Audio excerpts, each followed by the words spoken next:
গত বছর ডিসেম্বর থেকে আজ পর্যন্ত যে কত মানুষের সাথে দেখা কথাবার্তা, সমবয়সী, উঠন্ত বয়সী, নিম্ন বয়সী, বয়স্ক, তারা অনেকেই আজ আমাদের মাঝে নেই। তারা চির নিদ্রায় শুয়ে আছে, তারা আজ কবরের মাঝে শুয়ে আছে। তাই একদিন আমার আপনারও যেতে হবে।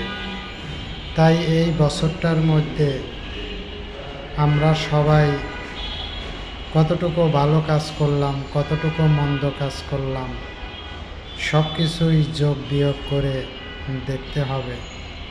কারণ মুরব্বীরা আজ কবরের মাঝে চলে গেছে। আগামী দিন আমার আপনারও যেতে হবে। এই আশা আকাঙ্ক্ষা নিয়েই আগামী 2026 সালের পথযাত্রা শুরু হোক। আপনাদের সবার সুস্বাস্থ্য ও শুভ কামনা রেখেই আমি আলী রেজা আজকের মতো আপনাদের মাঝে থেকে এখানেই বিদায় নিয়ে যাচ্ছি। সবাই ভালো থাকবেন, সুস্থ থাকবেন, সুন্দর থাকবেন। আল্লাহ হাফেজ।